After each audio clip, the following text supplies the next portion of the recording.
Time बहुत कम है, अब से क्या ही हो जाएगा। उससे ज्यादा फर्क इस आखिरी के 1 महीने से पड़ेगा। जब मेरा 10th का रिजल्ट आया था और उसे देखने के बाद मैं एकदम ब्लैंक हो गया।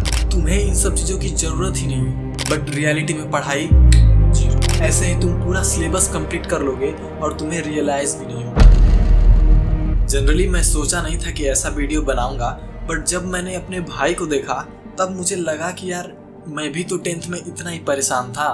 मेरे दिमाग में भी हजारों सवाल चलते थे। काश तब मुझे कोई समझाने वाला रहा होता, बट कोई ना, इस वीडियो में मैं तुम्हारे सारे डाउट क्लियर कर दूंगा। मैं भी अपने टाइम भैया लोग से पूछता था तो वो बोलते थे आसान है, हो जाएगा, बट मैं सोचता था कि आपका तो बीत गया तो आप तो बोलेंगे ही, और सच बोलूं वो सही बोलते थे। आज तुम स्ट्रेस ले रहे होगे, बट जब तुम आखिरी पेपर देकर बाहर निकलोगे तब तुम्हें रियलाइज होगा कि इतना भी टेंशन लेने वाली बात नहीं थी। चलो एक एक करके तुम्हारे सारे डाउट क्लियर करता हूँ। टाइम बहुत कम है, अब से क्या ही हो जाएगा, यही सोच रहे हो ना भाई? यही तो टाइम है, इसी टाइम में तो गेम पलटता है। ट्रस्ट मी, पूरे साल तुमने जो भी किया है ना, उससे ज्यादा फर्क इस आखिरी के 1 महीने से पड़ेगा। और सच बताऊं ना तो इस टाइम मैक्सिमम स्टूडेंट सबसे बड़ी गलती कर रहे होते हैं। Strategy videos, time table, schedule, planning, इन्हीं सब चीजों में उलझे रहते हैं। तुम्हें इन सब चीजों की जरूरत ही नहीं है।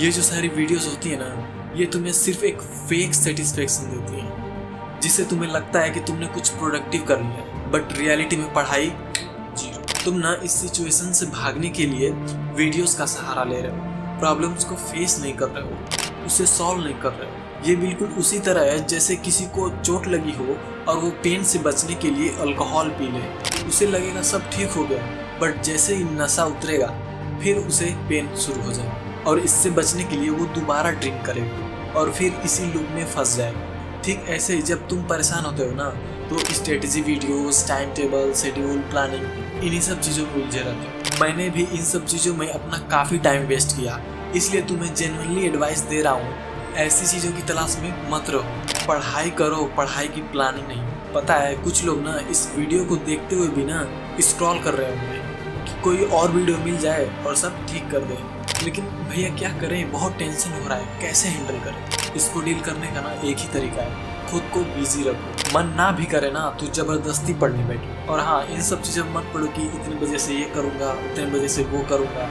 अरे भाई 5 ही सब्जेक्ट है, कोई भी एक उठा लो और पढ़ते रहो जब तक बोर ना हो जाओ। अगर बोर हो जाओ तो फिर सब्जेक्ट चेंज कर लो, फिर अगर उससे बोर हो जाओ तो फिर दूसरा सब्जेक्ट पकड़ लो, और ऐसे ही पढ़ते रहो। ऐसे ही सब्जेक्ट चेंज करके तुम पूरा दिन पढ़ सकते हो। बीच बीच में ब्रेक लो, बाहर वॉक करके आओ, नहा लो, फ्रेशनेस फील होगा।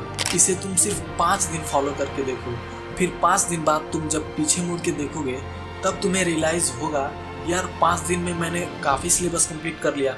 तब तुम्हें और पढ़ने का मन करेगा। ऐसे ही तुम पूरा सिलेबस कंप्लीट कर लोगे और तुम्हें रियलाइज भी नहीं होगा। Piece of paper can't decide my future. देखो ऑनेस्टली बताऊं ना तो ये एक एक्सक्यूज है। ये लाइन बोल के तुम खुद को तसल्ली मत दो, मेहनत करने से पीछे मत हटो, क्योंकि डायरेक्टली नहीं बट इनडायरेक्टली डिसाइड करता ही है। जाहिर सी बात है यार, अगर तुम अच्छे मार्क्स लाओगे तो अच्छे कॉलेज में जाओगे, इन्वायरमेंट भी अच्छा होगा, पैकेज भी अच्छा लगेगा, तो ओवरऑल लाइफ स्टाइल अच्छी होगी। वहीं तुम अगर बेकार कॉलेज में चले जाओगे तो अगर अच्छा पैकेज नहीं लगा या फिर जॉब ही नहीं लगी, तब तुम्हारी लाइफ स्टाइल कैसी होगी?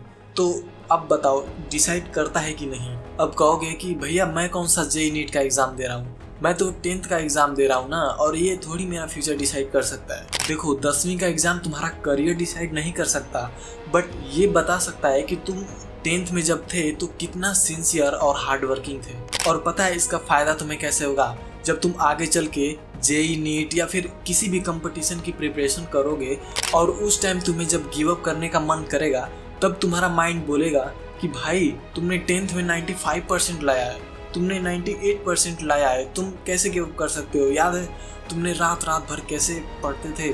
तो ये यहाँ से मोटिवेशन आता है। देखो होता ये है कि हम जब भी कोई प्रॉब्लम फेस करते हैं तो हमारा mind past experience, past events को चेक करता है कि पहले कभी ऐसा हमने किया है कि नहीं। और जब तुम 11th में, 10th में जेईई नीट मतलब जो भी कर रहे होगे, अगर उसमें तुम्हें प्रॉब्लम्स आएंगी तब तुम्हें यहाँ से मोटिवेशन मिलेगा यार नहीं मैंने पहले भी कुछ तो कर रखा है, मैंने कुछ तो फोड़ रखा है, तब तुम्हें यहाँ से मोटिवेशन मिलेगा। मैंने खुद जेई टाइम पे कुछ स्टूडेंट्स को ये बोलते हुए सुना है कि यार मेरे तो 10th में 68% थे, फिर मुझसे क्या ही होगा। देख रहे हो ऐसे पहले ही हिम्मत हार जा रहे हैं। तो 10th के मार्क्स का फ़र्क तो पड़ता ही है। मेरा एग्ज़ाम का पहला दिन था और मैं और मेरे फ्रेंड्स एग्ज़ाम हॉल से बाहर निकले तो मेरे दोस्त की बुआ का लड़का भी 10th में ही था। तो मेरे फ्रेंड के पापा और उसकी बुआ दोनों लोग डिस्कस कर रहे थे कि इसका ये क्वेश्चन छूट गया, ये गलत हो गया। तो ये डिस्कस करते हुए ना उनके चेहरे पे साफ दिख रहा था कि उन्हें कितना मतलब बुरा लग रहा है, एक दो क्वेश्चन गलत होने की वजह से भी। और एक हम लोग थे जो हम लोग सोच रहे थे अरे यार छोड़ो हटाओ, एग्ज़ाम गया बला टली। बट तब हमें रियलाइज़ हुआ कि यार अगर पहले पता होता कि पेरेंट्स को इतना फ़र्क पड़ता है तो शायद हम स्टार्टिंग से थोड़ा और ज़्यादा सीरियस होकर पढ़ते। अभी भी कुछ लोग सोचेंगे ना कि भैया पास हो जाते हैं, क्या मिलेगा टॉप करके, पढ़ना क्यों है आखिर। जब मेरा 10th का रिज़ल्ट आया था तब मैं कोटा में था और 2 बजे मेरी क्लास थी। बट उस दिन मैं सुबह से वेट कर रहा था कि अब मेरा रिज़ल्ट आएगा और वेट करते करते क्लास का टाइम हो गया और फिर उसके बाद मैं क्लास चला गया। वहाँ जाके देखता हूँ तो बच्चे अपना रिज़ल्ट देख रहे हैं, किसी का 80%, किसी का 90%, किसी का 95%, सब खुशी से उछल रहे हैं। और मैं सोच में था कि मेरा क्या होगा, मैं फेल हो जाऊँगा कि पास होऊंगा। और मुझे एक्सपेक्टेड था 75% आ जाए वही बहुत है, क्योंकि मेरा मैथ्स का एग्ज़ाम ख़राब गया था। क्लास ख़त्म होने के बाद मैं हॉस्टल जाने लगा। रोज़ मैं साइकिल बहुत तेज़ चला के जाता था बट उस दिन मैं धीरे चल रहा था क्योंकि मुझे डर था कि यार रिज़ल्ट कैसा होगा। बट जब मैं अपने रूम पर पहुंचा तो देखा कि भैया बाहर खड़े हैं और मेरा वेट कर रहे हैं। तो फिर मैं गया उनके पास तो भैया बोले आज इतना देर क्यों कर दिया आने में, आज सुना हूँ रिज़ल्ट आया 10th का। तो मैंने बोला हाँ आया है। फिर अचानक से भैया मुझे अपने फ़ोन में मेरा रिज़ल्ट दिखाया और उसे देखने के बाद मैं एकदम ब्लैंक हो गया। मुझे अपनी आंखों पे भरोसा ही नहीं हुआ। एक टाइम पर तो मुझे लगा कि ये स्कूल वाले कहीं गलती से तो मेरा फ़ोटो नहीं छाप दिए। फिर मैं तुरंत दौड़ के गया, लैपटॉप उठाया, खुद रिज़ल्ट चेक किया, कैलकुलेट किया और सब सही था। फिर उसके बाद तब मुझे रियलाइज़ हुआ यार मैं इतना परेशान था, ये सब तो फालतू में ही था, मतलब इतना टेंशन लेने का क्या फ़ायदा हुआ।